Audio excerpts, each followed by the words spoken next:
Hello everyone, and welcome to Moments in Medicine Live. This is a weekly chat that we put on Nebraska Medicine's Facebook page every Wednesday beginning at noon. I'm Heidi Woodard. Before we begin our chat, I want to remind viewers that the information we share today is to be used for informational purposes only. If you have questions regarding your own care or treatment plan, please consult with your doctor directly. Today I am joined by family practice physician at Bellevue Medicine, Dr. Tara Burleigh.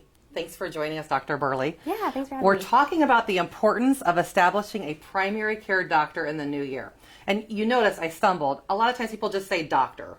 I came from the insurance world before I came here, and it was family, primary care physician, primary care provider, PCP. There's a lot of different acronyms for it, but basically tell us what you do as a primary care physician. Yep. So as a primary care physician, I take care of patients of all ages here actually in this clinic here at Bellevue.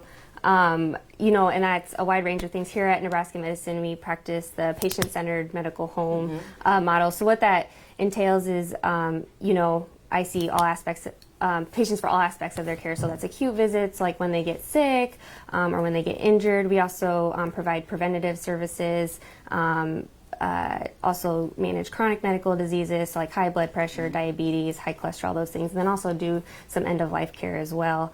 I think that as a primary care provider, it's really important to know my patients really well so that I can offer the appropriate services and come up with an individual plan to better treat them. And then, that does help them a lot too. Good. In that way. So it's got to be kind of enjoyable that you can treat from young adults throughout elderly patients. You see a wide range of things, I'm sure. Oh yeah, I really enjoy it. Okay, a reminder while you're watching, we've got a doctor here live, so if you want to ask any questions, add them to the comment section. I might look down every now and then, not trying to be rude, but I'm trying to monitor what comes in. So if people tell you, because we hear this a lot, I don't really need a dedicated doctor. I just go when I'm sick or injured. I'll just find whatever one can get me in. Talk to me. You alluded to earlier about that primary, the patient-centered medical home.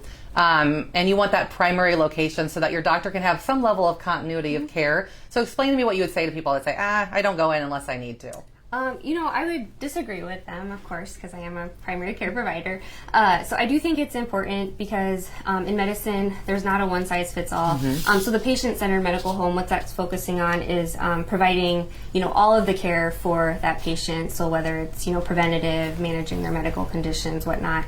And then, as a provider, I get to really know my patients and sometimes their families, which is really fulfilling. But then that also allows me to treat them better because I know them well. We can come up with an individualized medical plan rather than just like a generic thing.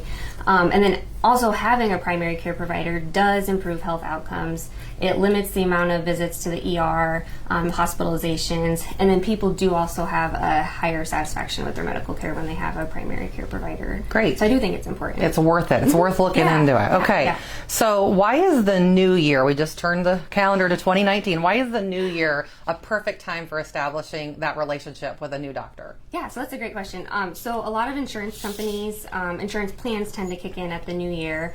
So it's a great time to go get on whatever online now is the big thing, to get on and look and see what providers are within network and get that appointment scheduled with a primary care provider. And I think the new year time is maybe an ideal time to do it because a lot of people make New Year's resolutions, and a lot of them are aimed at improving their health, whether that's, trying to lose weight, wanting to exercise more, eating healthier, quitting smoking is another big one. And I think seeing your primary provider is a great place to start with that. So we can kind of assess like where you're currently at in your health status and then screen for possible diseases and then come up with a plan to help you reach those goals. So I do think the new year is a great time to do that. And I can say, being again relatively new, I scanned the website up and down when I came on board, and finding a provider within the Nebraska Medicine Network is so simple. And the website's a great tool. So nebraskamed.com, and then you just click on find a provider. You can sort by specialty, name, location, and again, we're here today at Bellevue Medical Center. So yeah, it's an easy thing to do. If you have the motivation to do it, go online. Okay, this is a personal question because I've got kids around, hovering around this age, high school age, getting ready to head off to college.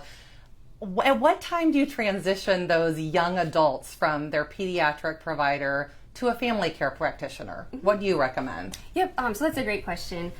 So again, like people of all ages should have primary care providers. A lot of times, if a parent is thinking about moving their child or let's say young adult to an adult doctor, so like an internal medicine doctor or family medicine doctor, that's usually dependent on the practice. So it's good to ask the current pediatrician, what they're comfortable with treating, because it does vary across the board. But generally, usually around age 20 to 21 is when you should really start thinking about moving to an adult doctor. For example, I stayed with my pediatrician until I was well into med school, so in my early 20s, and then it was time to make the move after that. I think that mirrors what I had heard, from my pediatrician as well. She had, or my child's pediatrician, she had said, we can get him through college, and then they make that transition. It's just funny to see, a tall, gangly, man-child walking in when the other kids are like getting their stickers for being brave during their shots. I still think he deserves a sticker for being brave for his shot, but. Okay, so what are some of the top, if someone says, okay, so I'm going to establish this relationship with my primary care doctor, I'm ready to find a new one, but then what comes first? What types of screenings do you see most often? What's your initial conversations like with patients? What do you recommend for that first visit? Yep. So usually in the first visit, we kind of address, if it's like a physical, we kind of address a wide variety of topics. So we look at, medical history, look at your risk factors, your family history, do you smoke, do you drink? We also screen for depression. We check blood pressure, height, weight, those things. So that kind of gives us a picture of like what your overall health is at that point as far as like your risk factors go. And then there are specific screenings based on your age that we do recommend. So usually around age 35 in men and 45 to females, we start screening for cholesterol. So that's a lab draw. We also screen for diabetes. Other important screenings, so cancer screening is a big one.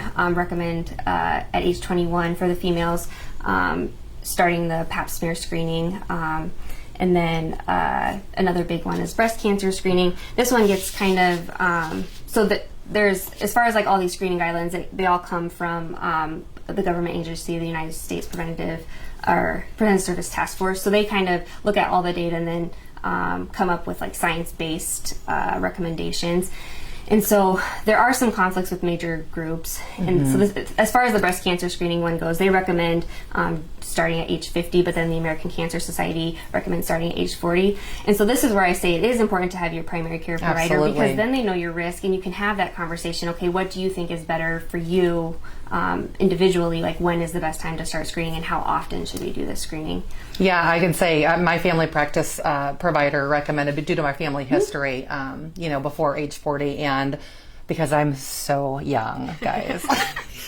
I might be after that point at this point. But anyway, when I did it, I went through the 3D mammography, and you offer that here, which is amazing. So it increases the detection rates. It gives a great baseline. They say if you go through that initial screen and everything's great, that's best case scenario, obviously.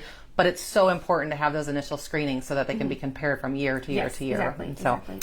And also, ladies, make sure to get your significant others in as well. Sometimes they're a little hesitant. So. Exactly. So what about the annual wellness visits?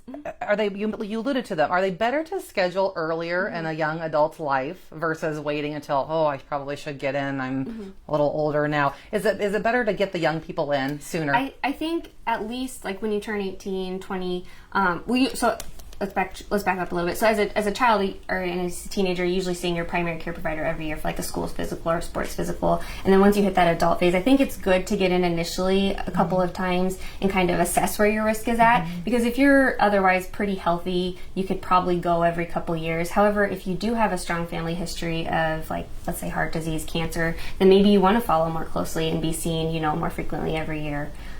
So it honestly just depends on the person and like what their risk factors are and their medical conditions. And so that's why, again, it's important for your doctor to know you so they can give you recommendations. Okay, I need to see you back at this time. Sure. Okay, so this is a little off script, but in your personal experience, I know I had a family practitioner forever and ever, but then my family moved and that caused me to shop around. Then there was an insurance change and that caused me, and then I'm here at Nebraska Medicine, and it just makes sense to be within the network. I assume a lot of people don't necessarily, in this day and age, have that same provider forever and ever. Like, it's okay to shop around. Oh, yeah. And for your experience, like, you have thick skin, I assume. Like, you want the patient to be comfortable with you. Yes, absolutely. absolutely. So what do you tell patients in terms of if they're looking for the perfect doctor? What are some of the things they could consider maybe having questions with them that first visit? So that's a good question. So a lot of, if you go online now, a lot of like at Nebraska Medicine, for example, let's say they have a lot of bios and a lot of videos that kind of you can view maybe what they're interested in or what they're mainly focused on in treating. And so that's a good way to kind of screen out if you're looking for a provider. I think as far as sorry, I lost my train of thought. That's okay. When I was going to piggyback on that, the rating system that's out there too. That's kind of cool. People are used to like Yelp and and auditing and like ranking providers. Like that's a 5-star system, so you can go and see how other patients who have seen these doctors rate them, which I think is pretty transparent and awesome. Okay, this is my last question.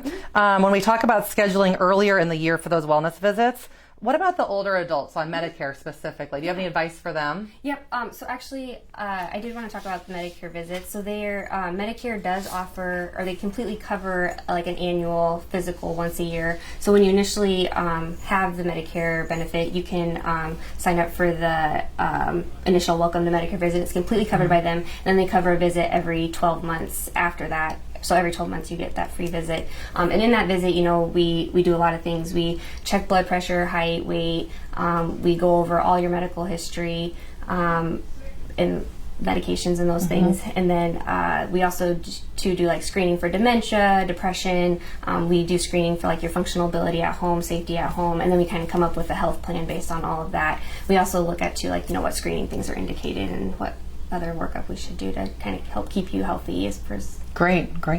I know you wanted to put potentially a plug-in for the patient portal, which I will again say from experience, it's one of the easiest to navigate. It blew me away the first time I was able to just email in between appointments to my doctor and his care team. Like it's amazing to me that I can get the prescriptions refilled, I can check on test results, I can look at billing, I can do all of that on the patient portal. So for Nebraska Medicine, it is called OneChart. And talk to me a little bit about that. Yep. So the MyChart's great. So in your appointments when you come to Nebraska Medicine, usually the MA can help get you set up with And what's the MA? Define that. Yeah, so that's the medical assistant. So the person that checks you into the room, just make sure you ask them about getting signed up on the OneChart, and then they can help with that. And then they can also, you can send like a test message just to make sure that you're plugged in.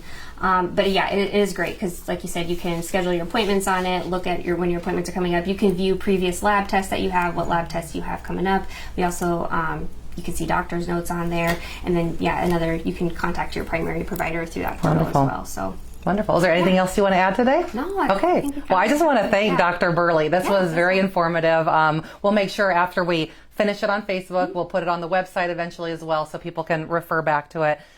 You can find a Nebraska Medicine clinic near you by calling 1-800-922-0000. And you can also always find more information online at nebraskamed.com. Thanks again for watching, and remember to join us next Wednesday for our next Moments in Medicine Live at noon.